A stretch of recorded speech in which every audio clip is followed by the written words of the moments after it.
Good morning. Welcome.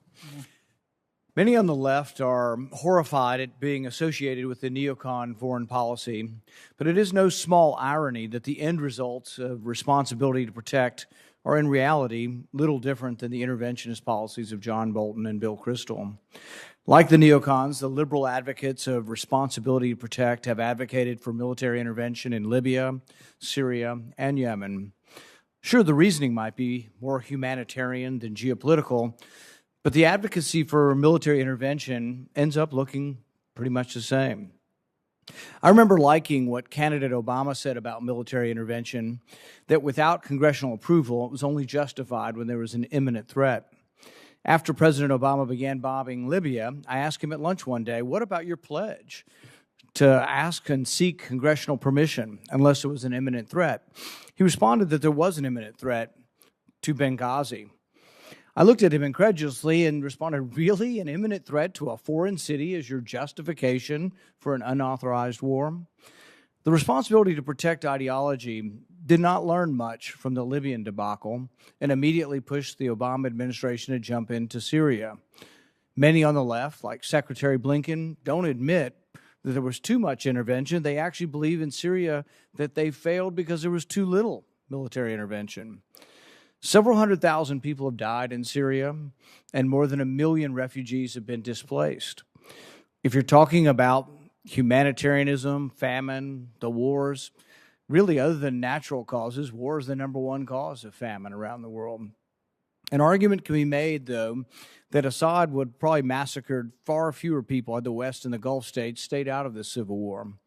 Are you willing to admit that the Libyan and Syrian military interventions that you advocated for were a mistake, and that going forward you will be more conscious of the unintended humanitarian disasters that seem to occur again and again with our military interventions in Africa and throughout the Middle East?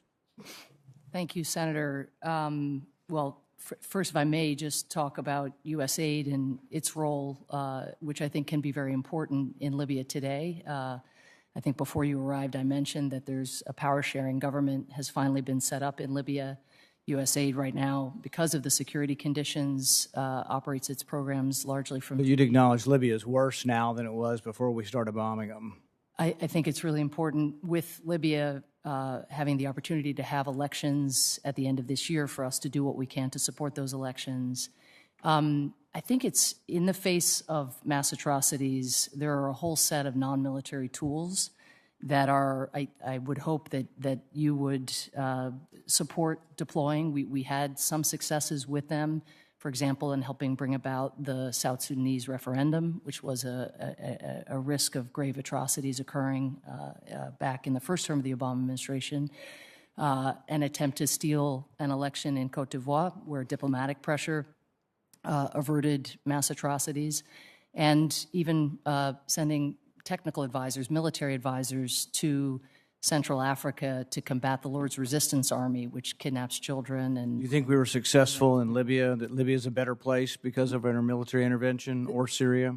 The decision that President Obama made when confronted with the risk to the people of Benghazi and other civilian centers was an incredibly difficult one. And again, in sitting in the Situation Room, I think it's hard now to remember, with the United Nations, NATO, the Arab League, this body, the Senate, unanimously calling for a no-fly zone.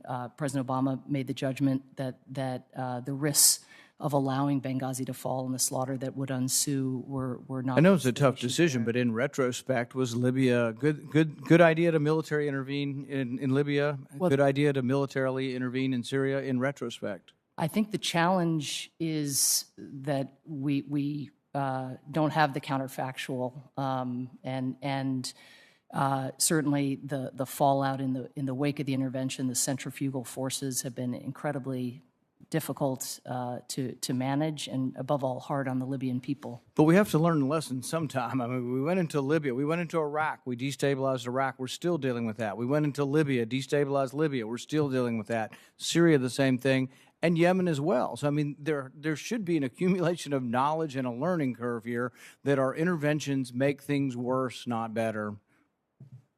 Thank you, Senator. I certainly agree that non-military tools in the toolbox carry with them far fewer risks.